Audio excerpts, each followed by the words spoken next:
성경을 보겠습니다. 마가복음 11장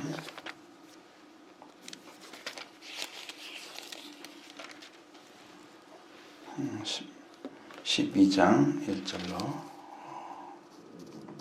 12절의 말씀까지 봉독합니다.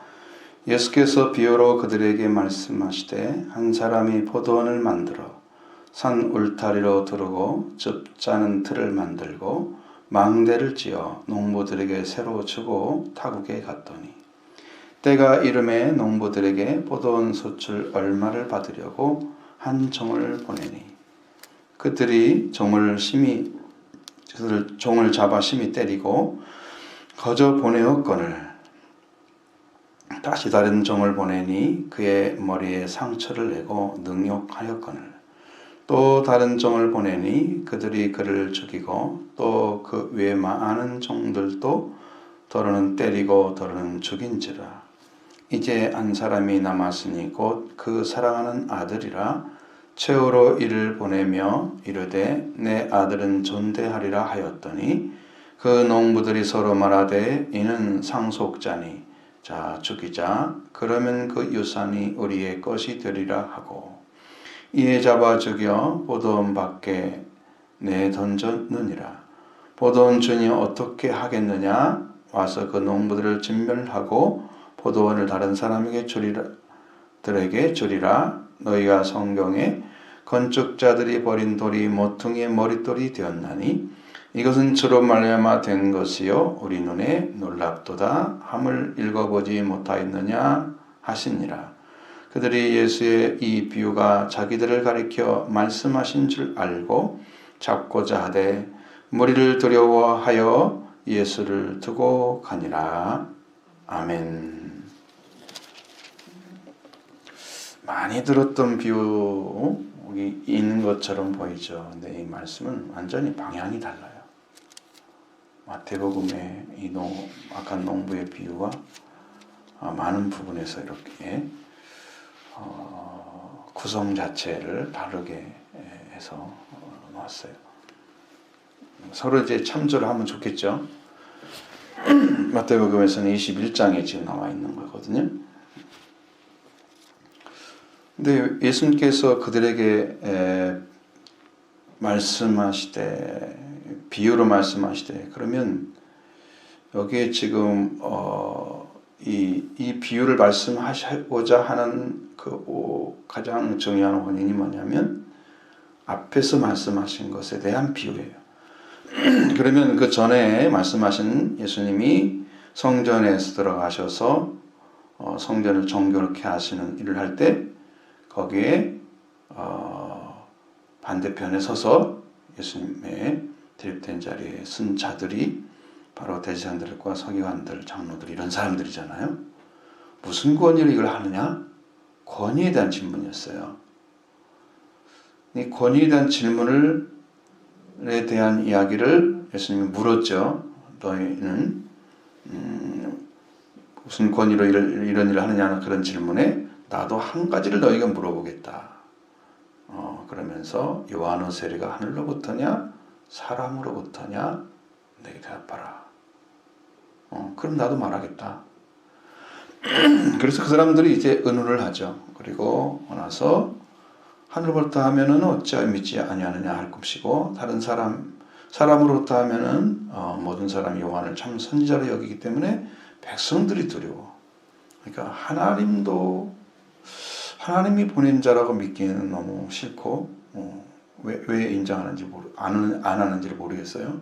그 자체를 인정 안 하는지 하늘로부터 왔다고 받아들이면 되는데 사람들은 요한이 참 선지자야.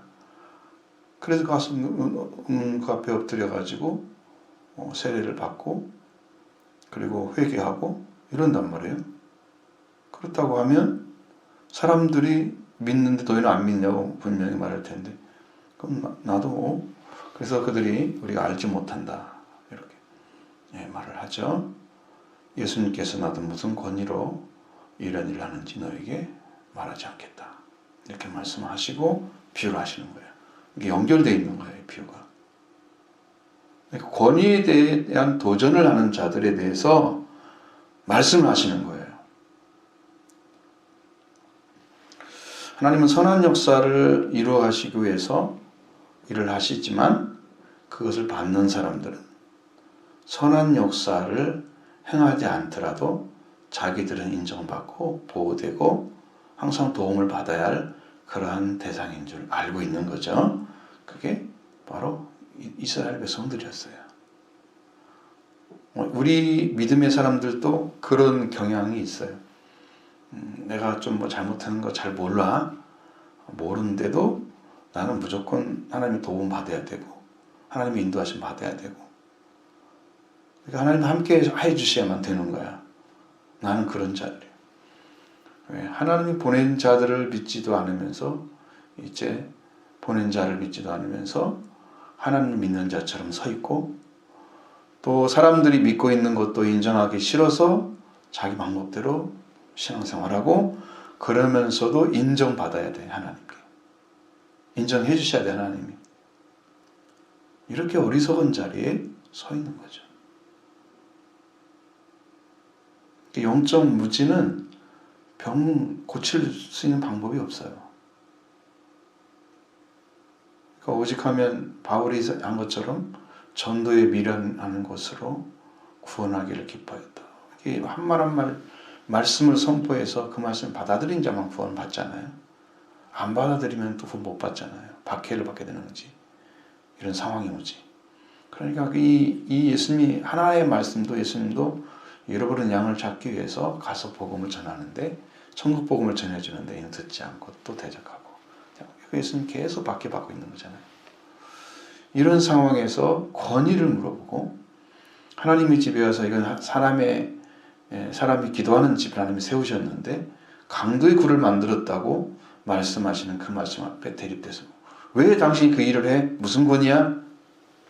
아니 하나님이 보낸 자 하나님 자신이 인간이 되셔서 예수라는 이름으로 그리스도의 능력 권세를 가지고 하나님 오셨는데 이를 받아들이지 않으면서 권위를 묻고 있는 자들 그들에게 향한 이제 비유란 말이에요. 말씀. 그러니까 이 말씀이 매우 정형하게 받아들여지는 거죠. 자, 이건 포도원을 만드는 이제 비유입니다. 만들어서 새로 주고 농부들에게 새로 주고 타국에 간 그 농부가 있죠. 그래서 한 사람이 포도원을 만들어 산 울타리로 두르고 이것은 이제 침범하지 못하도록 짐승이나 사람들이 산 울타리를 둘러주는 거죠. 보호가 되는 거예요. 즙자는 틀을 만들면 이제 포도원에 포도가 잘 이렇게 익었을 때 그들을 거두어서 추수하는 방식이죠. 그렇게 해서 충분하게 그 거두어서 자기들이 원하는 그 양식을 다 얻어낼 수 있도록 이렇게 준비를 해주시고 그 다음에 망대를 만들어서 이제 누가 이렇게 포도원을 침범해서 그 포도원에 해를 끼치는지를 다 볼 수 있는 그런 망대도 만들어주고 그러니까 갖출 건 다 갖췄어요. 포도원을 만들어 그랬으니까 포도원은 이 포도나무는 이미 심어져 있죠. 이렇게 돼서 다 만들어졌어요. 그리고 농부들에게 새로 주고 타국에 갔다. 그랬습니다. 계약 조건이죠. 그렇습니다. 오늘 우리들이 믿는 믿음도 계약 조건이에요. 너 이렇게 믿고 이렇게 믿으면 이 은혜를 받지 그러면 너는 이만큼 이 열매 맺은 것을 하나님께 바쳐야 돼. 우리 성경에서 다 주잖아요. 달란트 비유도 똑같잖아요. 그렇죠? 돈을 재능대로 줬다. 성령을 주셨는데 그 은혜를 받은 자가 그걸 가지고 일을 해서 바쳐야만 되는 거예요. 꼭 드려야만 되는 거예요. 안 드리면 이렇게 버림받는 거죠. 똑같아요. 이 말씀도 새로 줘야 돼. 이 새를 내야 돼. 그러니까 하나님께서 복음을 주셔서 이 땅에 우리들에게 넘치는 은혜를 부어주시면 그 받은 자는 여기에 합당한 삶을 통해서 열매를 맺어야 돼요. 그것을 만들어내지 않으면 세를 안 내는 거예요. 여러분 공짜로 쓰는 거예요. 충분히 농사할 수 있도록 포도원에서 포도를 따서 수확할 수 있는 준비가 다 되어 있기 때문에 그는 잘 일만 하기만 하면 되게 돼 있단 말이에요. 그래서 죽어가고 타국에 갔어. 그러면 간섭하지 않는다는 의미입니다. 여러분에게 하나님께서 예수 그리스도를 통해서 딱 보내셨죠. 그리고 그 은혜와 모든 능력은 성령을 통해 다 주시잖아요. 그 여러분이 와가지고 간섭하지 않죠. 여러분이 스스로 순종하기를 원하지 말씀을 듣고 와서 간섭하셔가지고 너 이거 틀려서 하나하나 와서 잔소리 하십니까? 아무 말씀 안 해주십니다. 기도하는 자에게 가르쳐 주시죠. 기도하는 자에게 말씀도 안 하시죠. 타국에 가셨기 때문에 그런 거예요. 그게 영적 타국이야. 그래서 말씀 안 해요. 그러니까 지금 내가 뭘 받았는지 모르는 사람들은 일도 안 할 거 아니에요. 이거 문제가 심각해요. 지금 농부들한테 포도원을 만들어주고 세로 줬는데 나는 세를 안 내도 되는 사람처럼 살아가는 거예요. 자기 위치를 지금 모르는 거죠.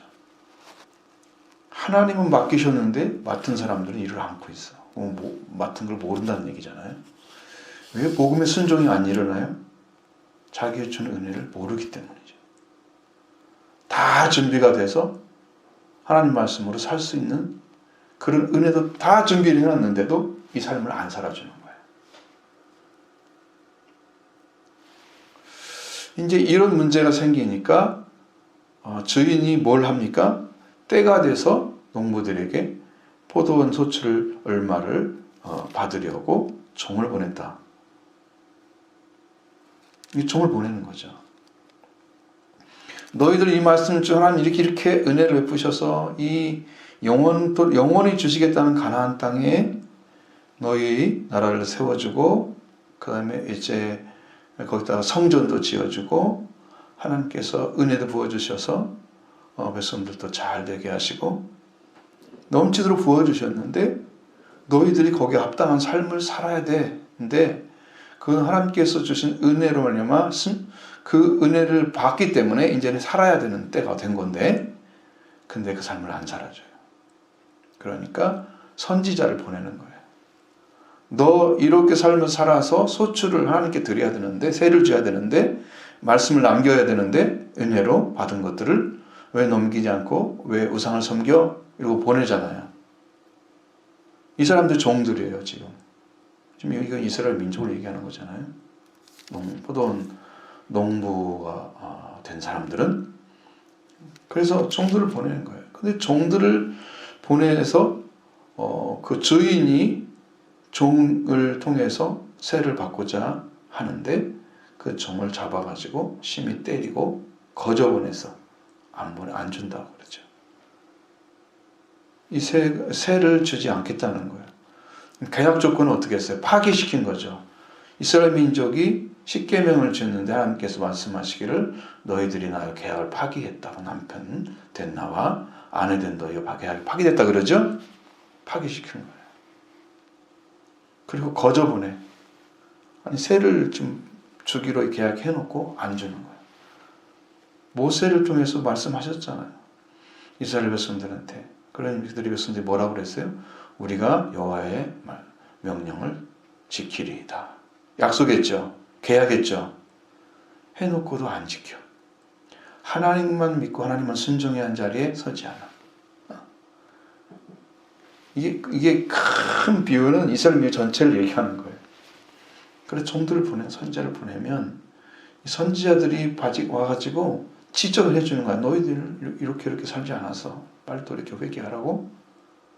그런데 오히려 종을 잡아가지고 자기들의 힘으로 때리고 거저 보내서 이건 누구를 무시한 태도입니까? 보낸 농부에게 세를 준 그 포도원 주인을 무시한 태도죠. 그러니까 원래 주인을 무시를 해버리는 거죠. 그분들은 원래 주인을 자기들은 새로 받은 사람들이에요. 그러니까 은혜는 받은 사람들이 그걸 가지고 삶을 살아주지 않으면 그 주인이 준 목적과 다른 삶이 결과가 나오면 그 열매를 내줄 수 있겠어요? 하나님 받으시겠어요? 못 받으시죠. 그러니까 말씀에 순종하지 않는 자들은 새를 줄 수가 없어. 열매가 그 열매가 아니야. 뭔 열매 맺어야 돼요? 포도원이면 포도 열매만 맺어야죠. 극상품 포도면 극상품 포도의 열매만 나와야 되죠. 근데 다른 것이 나와. 못 주는 거죠. 여러분 삶은 결론이 나오는 거잖아요.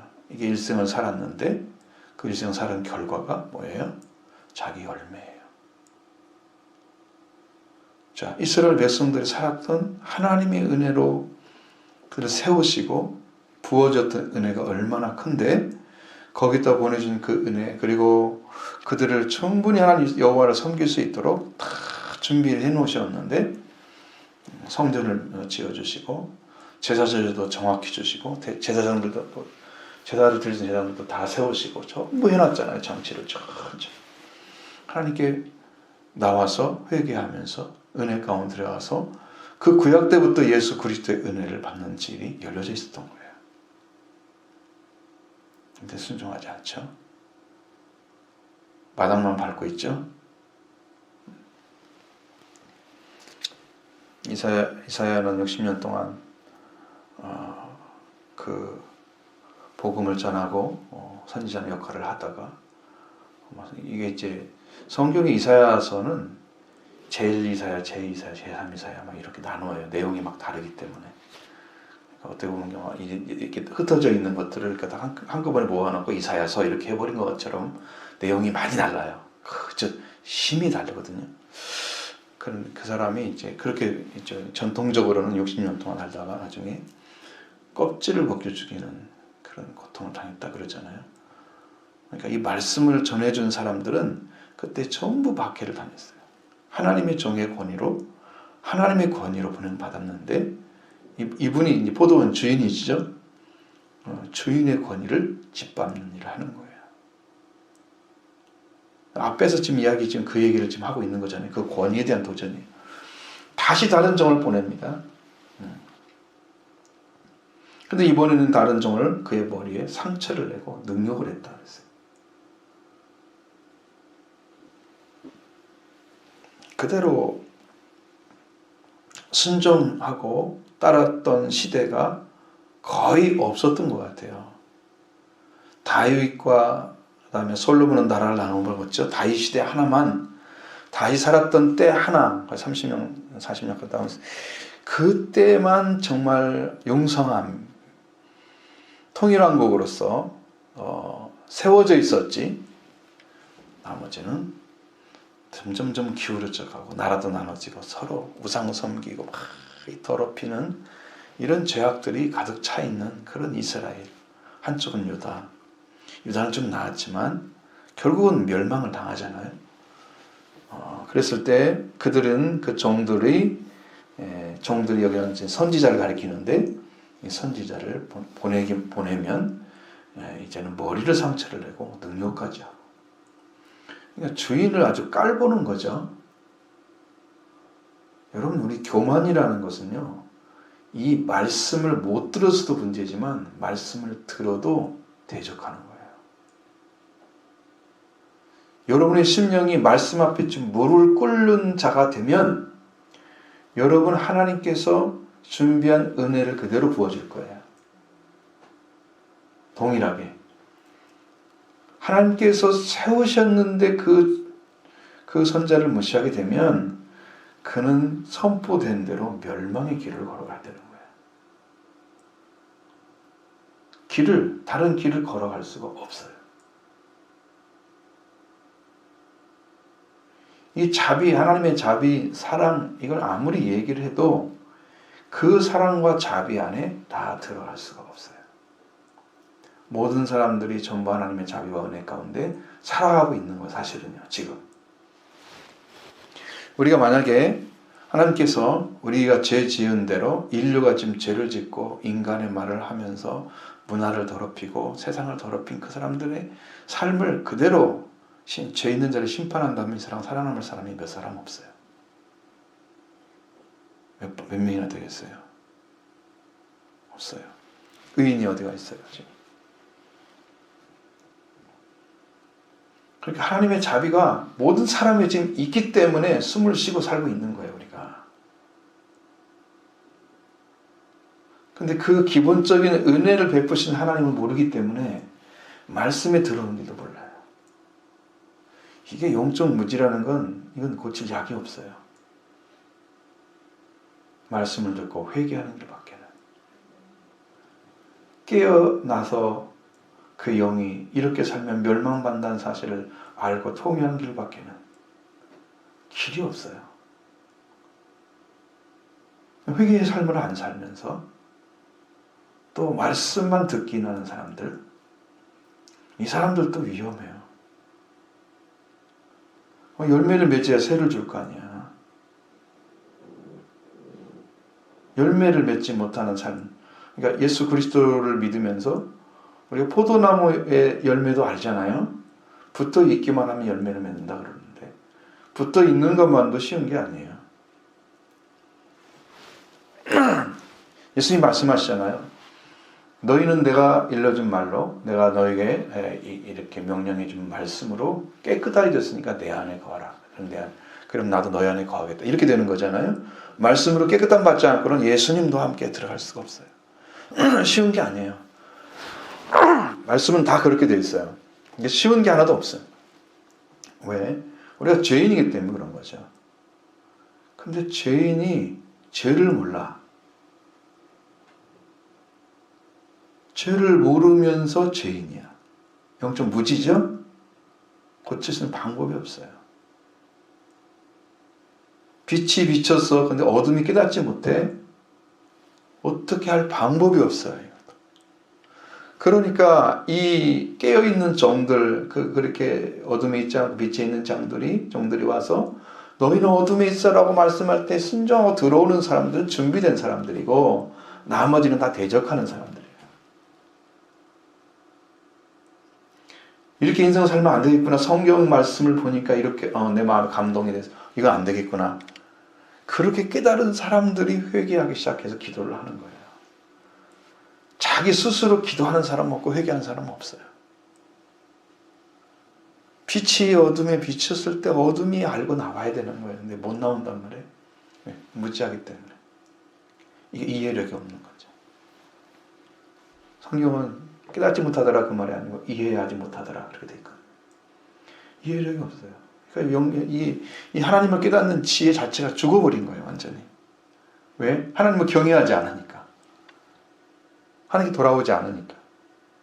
그래서 종들을 보내서 얘기해도 그 종들의 하나님께서 보냈다는 그 권위를 짓밟아 버리는 거예요.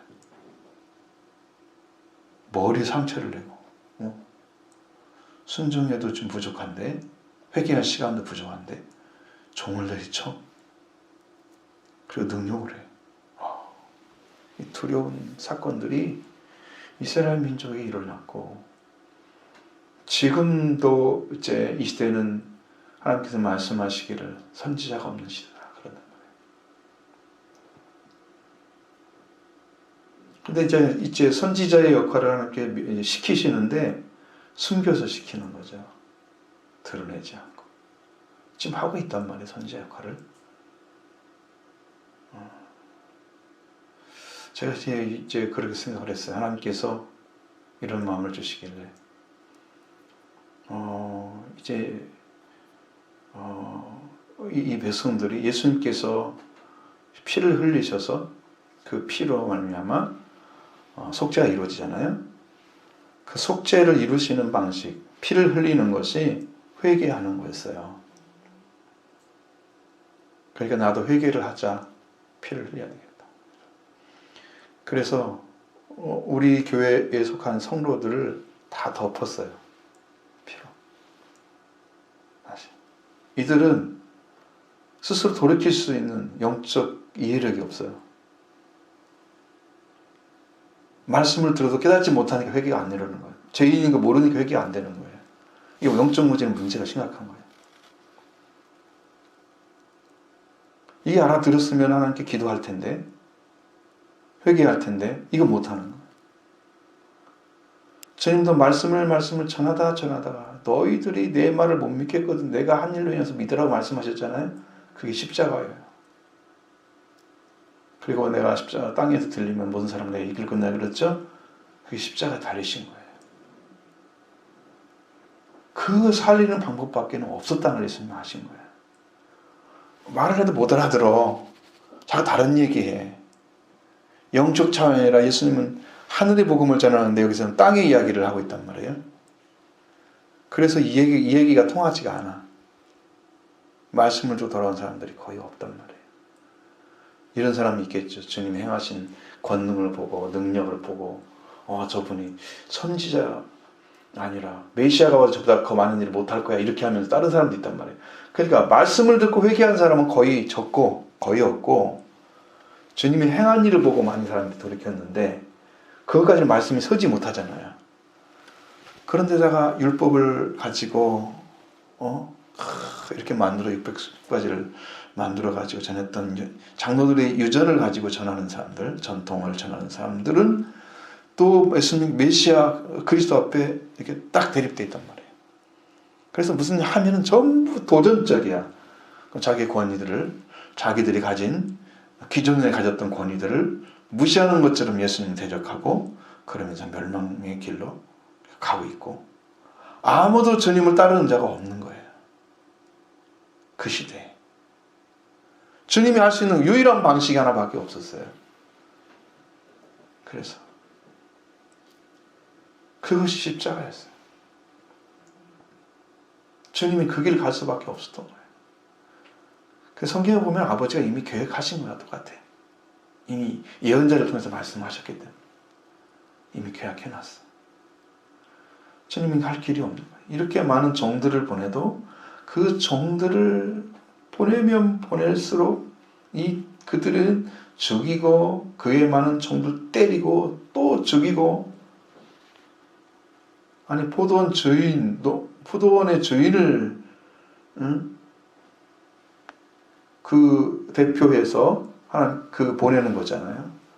그러면은 그게 순종해야 될 대상이잖아요. 자기들은 계약했으니까. 근데 반대로 그렇게 하고 있죠. 그에 많은 사람들을 죽여요. 그래서 최후를 지금 이제 준비를 하시는 이제 한 사람이 남아 있는데 그 한 사람은 그가 사랑하는 아들을. 물론 성경은 삼위일체를 이야기하지만 사실은 일신론을 얘기하고 있어요. 구약에는 유일하신 하나님밖에 없잖아요. 나머지 이제 구원의 주로 나타나신 분이 바로 예수님 자신이 나타나신 거예요. 에덴 동산에서는 생명과와 선악과가 있었죠. 생명과가 예수 그리스도를 가리키는 거예요. 아벨이 드렸던 제사에서는 양으로 나타나시죠. 죽으시는 거죠. 이게 전부 나타났어요. 거기에 상징적인 그분이 다 예수 그리스도를 가리키는 거예요.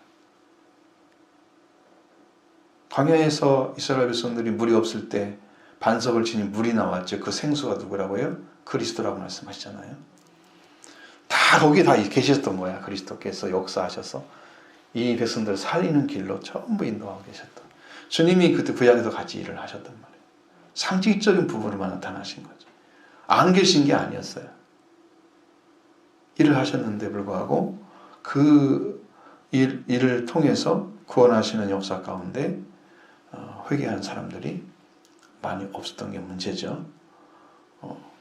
그래서 한 사람이 나타났는데 한 사람은 사람으로 나타나는 게 문제인 거예요.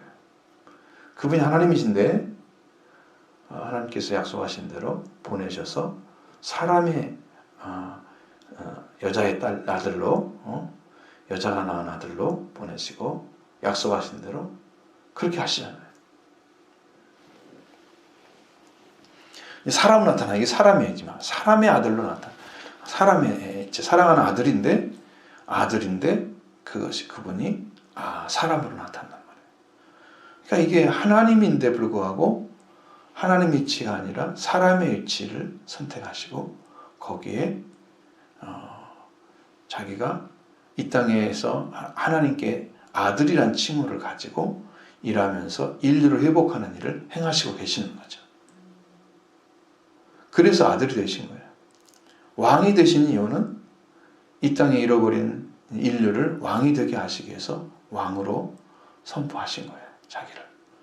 그래서 십자가의 최후에 돌아가실 때는 아들이냐 왕이냐 이 두 가지를 가지고 얘기를 했거든요. 그러니까 우리가 지금 살아야 할 길이 바로 거기인데 이 사랑하는 아들이라고 표현되어져 있는 바로 그분이 예수 그리스도 하나님이 보내신 자 하나님의 최후의 권세이면서 최후의 권위예요. 여기를 짓밟으면 더 이상의 자비는 없어요.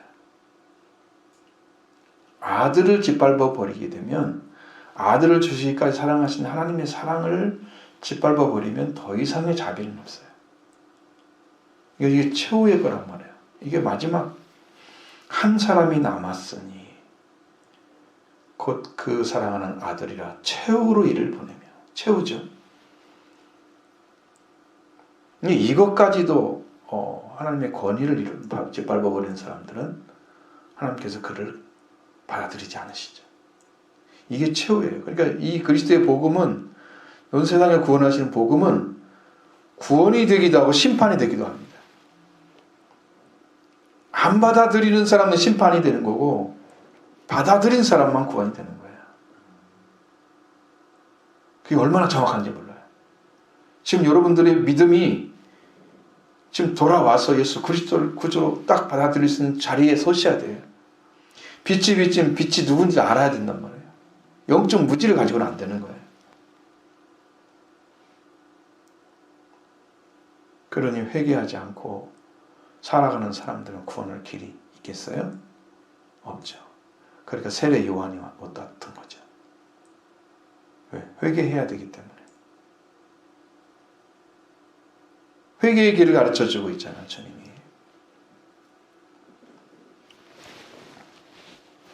심령 안에 회개가 박혀서 이렇게 내가 회개할 차구나 라고 알아진다면 은혜를 받은 거예요. 그분은. 회개를 통해서 시작되기 때문에. 뭐가 시작돼요? 예수 그리스도의 속죄와 부활이 시작되는 거죠. 거기서부터 믿음이라는 게 생겨요. 믿음의 창시자가 나타나기 시작하죠. 시작된 거예요, 믿음이. 믿음이 시작된 것이 요한의 세례를 통해서 예수 그리스도를 만남으로 시작된 거예요. 믿음은 들음으로나 들으면 그리스도의 말씀으로는 이해되는 거예요. 그렇게 세워지는 거예요.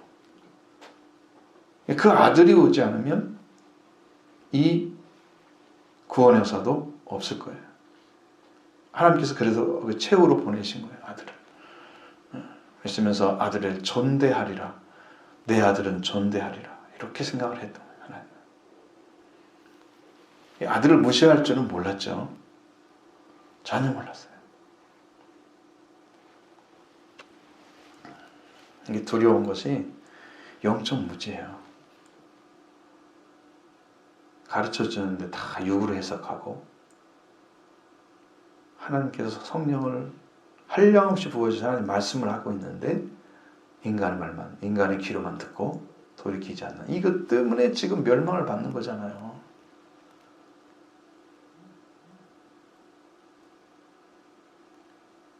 돌이키지 않으면 안 되는 그 자리에 지금 여러분을 불러놓으셨어요.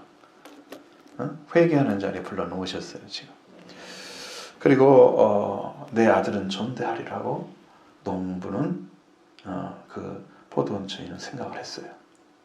그럼 받아들이는 그 자리를 이미 준비를 그 주인은 하셨기 때문에 이제 이 아들만큼은 성공할 것이다. 근데 아들을 보냈는데 그 아들이 오셔서 일을 다 하시고 난 다음에 오히려 이스라엘 민족이 망했단 말이에요. 아들로 인해서 산자가 돼야 될 최후의 방식인데 아들로 인해서 그들이 멸망을 당하는 거죠. 나라가 사라졌어요. 민족이 멸망을 당하게 되면 큰 문제잖아요. 아예 땅에서 지상에서 사라져버리게 만들면 나라가 망했단 말이죠. 나라가. 농부들이 말합니다. 농부들은 다르죠.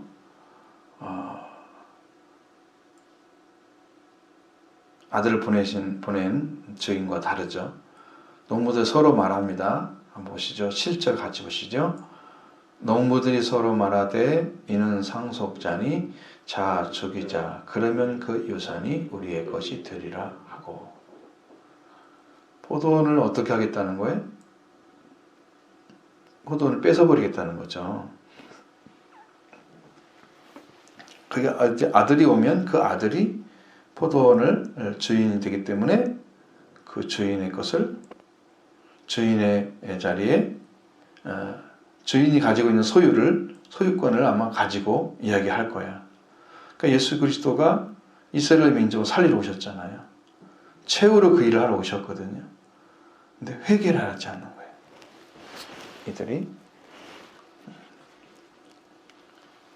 상속자니까 우리가 그를 죽이면 이제 마지막 상속자라고 보는 거예요.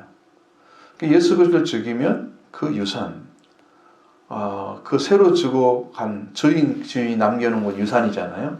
그 유산이 우리 것이 될 거야. 아니 주인이 타국에 간 거지 사라진 건 아니잖아요.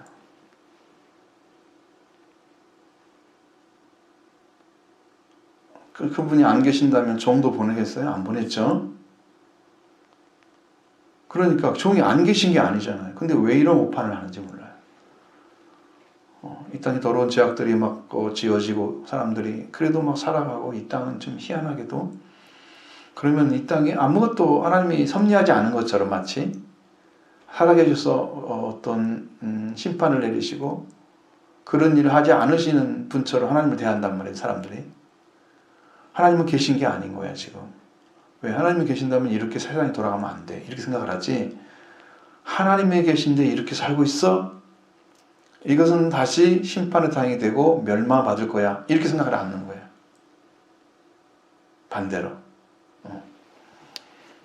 그래서 잡아 죽이자 해놓고 잡아 죽여 포도원 밖에 내 던져버렸다. 포도원 안에 왔는데 포도원 밖에 버렸어요.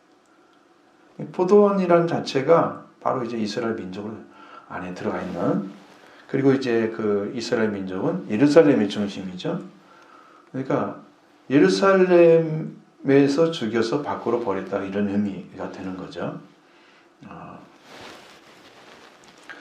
포도원 밖에 던져버렸다. 왜? 포도원에다가 묻어놓으면 안 되잖아요. 그분을 자기들이 것이라고 생각했는데 그 무덤까지라도 있으면은 포도원 주인이 유산이라고 생각할 수 있는 그 근거까지도 없애버리려고 밖에다가 포도원 밖에 던지는 거예요. 그렇게 아주 하나님의 권위를 예수 그리스도가 나타나서 예수 그리스도 하나님의 아들 권위를 짓밟은 자들이 바로 이들입니다.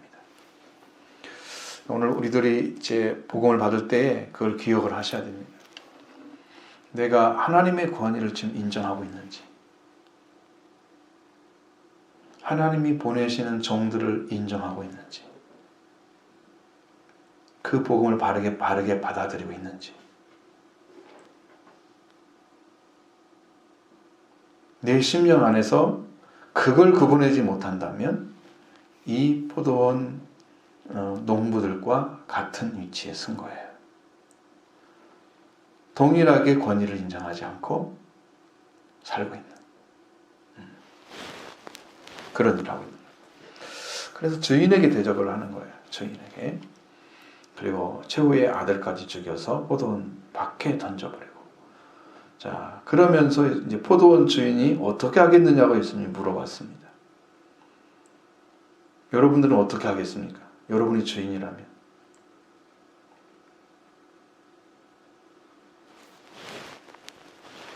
성경에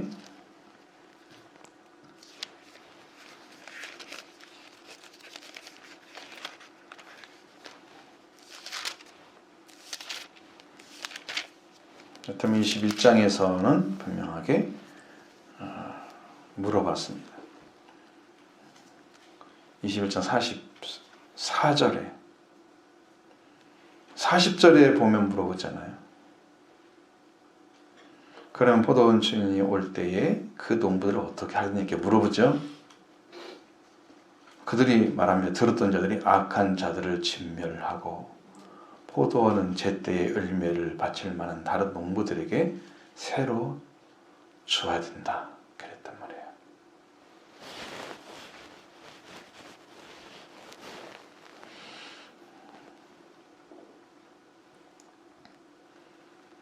바뀌는 거죠, 주인이. 주인이 농부를 바꾸는 거죠. 농부를 바꾸는 거예요. 그 농부 바꾼 대상이 누구예요? 이방인들이었어요. 새로 주는 사람들. 이방인의 폭발적으로 복음이 증거되잖아요. 물론 이스라엘 민족에서 이제 오순절까지 다 이루어졌고 그 일을 했지만 거기에서 이제 흩어지는 일을 통해서 하나님께서 이방인들의 복음을 전하는 길로, 그리고 이제 이스라엘 유대인들은 이제 오히려 복음을 전하는데 방해꾼들이 돼서 쫓아다니면서 바울을 방해했던 것들이 성경에 많이 나오죠. 그렇다 그 정도로 복음에 대해서 받아들이지 않고 예수를 밖에 내던져버리고 계속해서 예수를 안 믿고 지금도 안 믿는단 말이에요. 지금까지도 메시아가 아닌 거예요, 그분한테. 포도원 밖에 던져놓고 지금까지 받아들이잖아. 그러니까 농부들이 새로 줄 자에게 주는 거야. 그 민족을 진멸하고, 그들이 AD 70년에 티토 장군의 멸망을 당하잖아, 나라가. 그리고 다 흩어버리잖아요. 아무 역할을 못하죠, 이스라엘이라는 민족이라는 뜻 자체가. 나라가 없어졌으니까. 이렇게 그것이 진멸당한 거예요. 완전히 멸망을 시켜버렸으면 지상 자체에서 없었을 거예요. 지상에서. 하나님은 약속 때문에 그렇게 안 하시고 남겨놓으셨죠, 그들을. 그래서 포도원은 제때의 열매를 바칠 만한 다른 농부들에게 줄지니라 그랬습니다. 줘야 한다는 거예요, 다른 농부들이. 바로 이방인들이에요. 이방인들 복음이 들어가니까 그들이 살아서 복음을 전하면서 예수님을 사랑하고 하나님을 사랑하는 일을 철저하게 하는 거예요.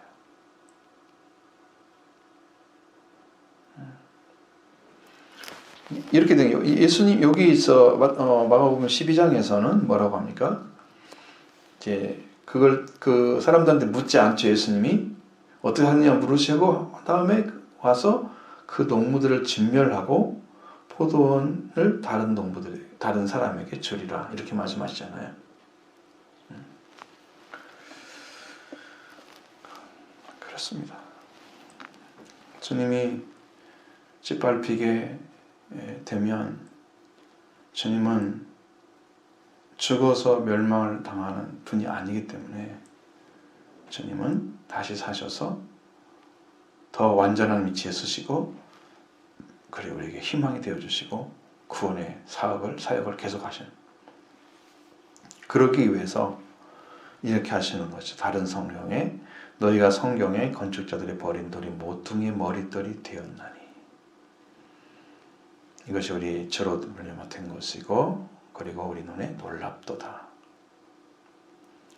이 말씀하시죠. 우리가 이게 시편 118편 22절에 나와 있는 그 내용이거든요. 거기 내용들은 여기 엄청 많이 인용을 했어요. 에베소까지도 인정을 했어요. 건축자의 머릿돌에 대해서. 이 건축자들은 농부들에 대한 이야기를 이제 농부들이 아니고 이제 건축자로 바뀌었어요. 이 건축자들은 하나님께서 이 세상을 건설하는 방식 어떻게 하냐면 하나님의 나라를 세워가는 방식을 주신 거예요. 건축자들이 그게 일을 맡겼어요. 그래서 건축자들이 이 모퉁이의 머릿돌이, 건축자들이 버린 돌이 모퉁이의 머릿돌이 됐다고 그랬어요. 이 머릿돌이라는 의미는 원래 머릿돌 자체가 모퉁이 돌과 머릿돌이 차이가 나잖아요. 그러면 머릿돌은 원래 세웠던 위치에다 세워지는 게 머릿돌이에요. 그런데 모퉁이 돌이 됐단 말이에요. 이 모퉁이 돌은 왜 모퉁이 돌이 되냐면 이 집을 지은 다음에 최후로 최후에 건축해 주는 거예요. 모퉁이에다가. 그것은 이 건축이 끝났다는 의미의 돌들이에요. 모퉁이 돌은. 머릿돌로 세우라고 그랬더니 모퉁이 돌이 되어버렸어요. 그러니까 예수 그리스도를 이스라엘 백성들이 버려가지고 그가 하나님의 아들이고 하나님인데 그를 세워놓지 않고 버린 거잖아요. 근데 하나님은 그 버린 예수님을 다시 세워서 주와 그리스도가 되게 하시는 거예요. 갖다 버렸잖아요. 죽여서 멸망시키려고 없애버리려고 버린 거야. 이게 이게 예수님이 여기 주인이 되셔야 돼. 머릿돌로 세우셔야 돼. 이 세상에. 이 세상을 건축할 때 하나님의 나라가 세워져야 돼. 그러니까 사람들이 예수 그리스도를 주인으로 영접하는 일을 잘 못해요. 대부분이. 그러니까 맨 마지막에 이렇게 되는 거예요. 모퉁이 돌이 되어지는 거예요. 그래서 예수님을 뭐라고 그래요? 교회의 머리다 그랬잖아요. 그렇죠? 머리라고 그랬어요. 그분이 원래 위치가 머리예요. 우리 이제 몸으로 이제 이 말씀 하시잖아요. 몸이 이게 세워 있으면은 몸이 움직이는 모든 것은 머리에서 관장을 하죠. 그래서 모든 몸들이 다 움직이잖아요. 그러니까 이것은 머리가 없으면 몸은 죽은 거나 똑같은 거야. 머리가 명령 안 내리는데 움직인다 그러면 이건 머리의 명령을 안 따르는 사람이야. 그럼 사람들도 이 머리가 통제를 못하면 정신적 문제가 있다고 지금 말을 하잖아요. 그러니까 교회들이 이 그리스도가 명령한 대로 순종하지 않으면 교회들이 그리스도와 관계를 온전하게 하지 못하는 거예요. 그분이 머릿돌로 내어주지 못하고 교회가 그리스도께 다스림 받지 못하고 있는 상태에 그런 영적인 이상한 불균형을 만들어가지고 교회가 돌아가고 있어요. 최후에는 주님이 머릿돌이 위치를 찾으실 거예요. 이게 모퉁이의 머릿돌로 세우신 거잖아요. 여기는 이제 모퉁이의 머릿돌은 원래 머릿돌의 위치가 아니에요. 모퉁이가 아닌 거예요. 그럼 모퉁이란 말은 최후의 건축을 마치고 세워주는 장식품을 의미하는 거예요. 그럼 예수 그리스도가 이 땅에 마지막에는 구주, 주의 나라를 세울 건데 그때는 주인으로 서요. 이 초림 때에는 이렇게 버림받아요. 초림 때는 버림받다가 마지막 최후에는 모퉁이의 머릿돌로 세워져요. 이분이 심판자가 되시는 거죠. 완전히 다른 위치예요. 이제는 주님을 비껴내놓고 할 수 있는 방법이 없어요. 이제 예수 그리스도가 중심이 되지 않는 것들은 전부 심판의 대상이에요. 그분을 멸시하는 자들 다 심판의 대상이에요. 그분이 주인인데 주인이 자기 원하는 대로 심판하시겠죠. 그럼 주님 뜻을 알고 순종하면 칭찬을 받지만 주님의 뜻을 대적하게 되면 심판을 받겠죠.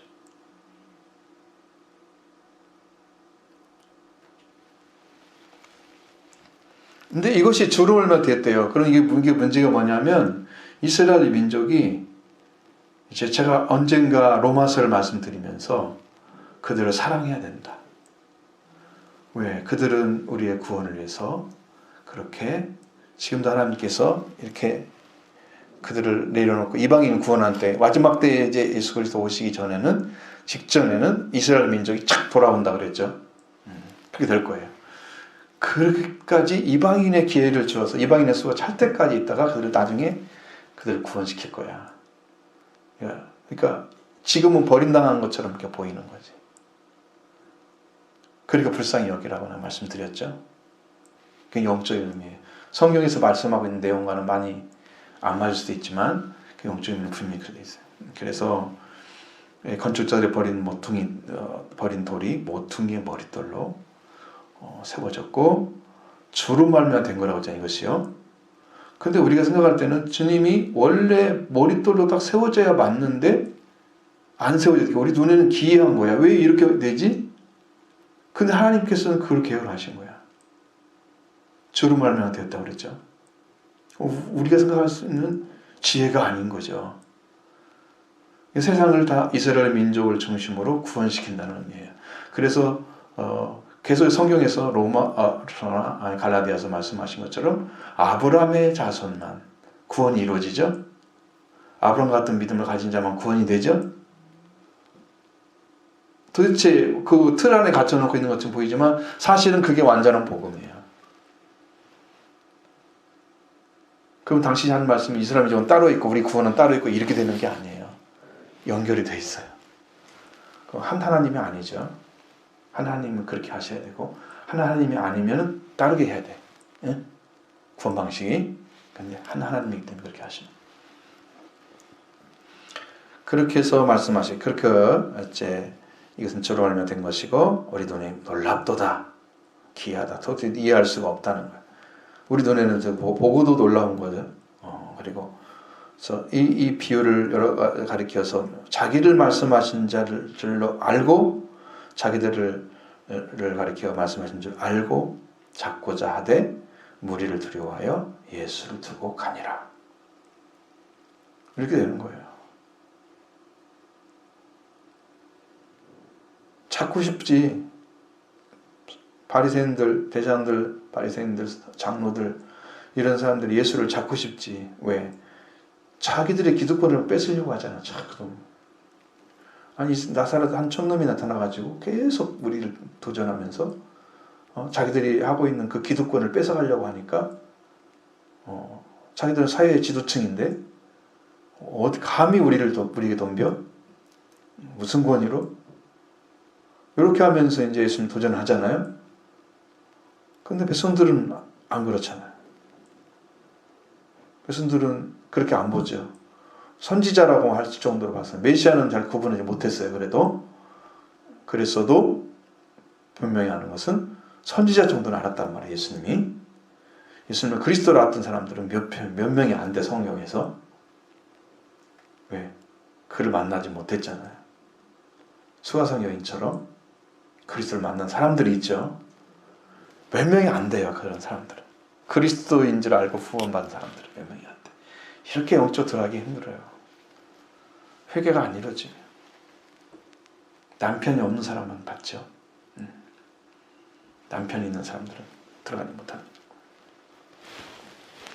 예수님 말씀이 두려워서 그런 게 아니고 무리를 두려워해서 예수를 두고 갔다고 그랬어요.